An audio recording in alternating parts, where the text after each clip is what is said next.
উত্তর দিচ্ছ না কেন? টাকা কোত্থেকে পাইছো? পাসপোর্ট টাকা তারা বাহুতির কান্ট্রি ভিসা 6 মাস ধরে তুমি কোনো ইমেল চেক করো না, তাহলে এই ক্লায়েন্টটা আসলো কোত্থেকে? আপনার তো হ্যান্ডেল করবা আইতেছিলাম আইতে বসতে তোমার সব কিছু মনে রাখবে। আচ্ছা তুই আমার টাকা চুরি করে খাইতেছিস? হ্যাঁ, আমি তোকে পুলিশে দেব। আরে আমি আমি নিজের টাকা দিছি তো। কোথায় পাইছিস তুই টাকা? আমি এখনই পুলিশে ফোন দেব। কি করতেছ তুমি? হ্যাঁ পুলিশ অর্ডার অর্ডার বাচ্চার কাস্টডি মা ফারজান আক্তারকে দেওয়া হোক। নিজের পায়ে নিজের কুড়ার মারার গল্প শুনতে চান? শোনেন, আপনাদের অনেকেরই কাজে লাগবে। আমি সোহাগ, বয়স 32 বছর। একটা প্রাইভেট কোম্পানিতে চাকরি করতাম। টেক্সট বইয়ে ভদ্র ছেলে বলতে যা বোঝায় আমি ঠিক তাই ছিলাম। 10টা 5টার চাকরি শেষে সোজা বাসায় ঢুকে যেতাম, কোনো কিছুতে ছিলাম না। দুজনের ছোট্ট সংসারে টাকা পয়সার খানিকটা অভাব থাকলেও ভালোবাসার কোনো অভাব ছিল না।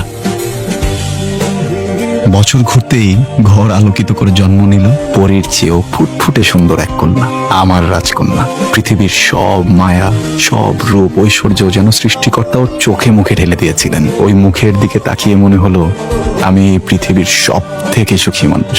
সৃষ্টিকর্তার প্রতি শুকরিয়া জানাতে মেয়ের নাম রাখলাম শুকরিয়া। গরিব হওয়ার অসুবিধা হলো সাধ্য থাকে না। ইচ্ছে করে মেয়েকে পুরো দুনিয়া কিনে দেই, কিন্তু সংসারে একজন নতুন মানুষের খরচ জোগাতে হিমশিম খেতে লাগলাম। আয়ের চেয়ে ব্যয় বেড়ে গেল। অর্থনীতির ভাষায় আয়ের চেয়ে ব্যয় বেড়ে গেলে তাকে বলে ঘাটতি, সাংসারিক ভাষায় অভাব। অভাবের সাথে যুদ্ধ করতে দেখা করলাম আমার একমাত্র সচ্ছল বন্ধু হাদির সাথে। হাদি আউটসোর্সিং করে, মাসে মোটা অঙ্কের ডলার পাউন্ড কামায়। আমার অভাবের গল্প শুনে ও আমাকে আউটসোর্সিং কাজের ক্লায়েন্ট দিল। টুকটাক গ্রাফিক্সের কাজ পারতাম, তাই দিয়ে বিসমিল্লাহ করলো। দিনে অফিস, রাতে আউটসোর্সিং। মাস ঘুরতেই টাকা, ডলার আসতে লাগলো হাতে। সংসারের অভাবী রুগ্ন চেহারাটা খানিকটা ঢাকা পড়লো। সমস্যা বাঁধলো অন্যখানে। দিনে 17-18 ঘন্টা কাজের ক্লান্তি আর ঘুমের স্বল্পতার প্রভাব পড়তে লাগলো অফিসের কাজে। ছোট্ট একটা ভুলে চাকরি যায় অবস্থা। আবারও ত্রাণকর্তা হয়ে এলো বন্ধু হাদি।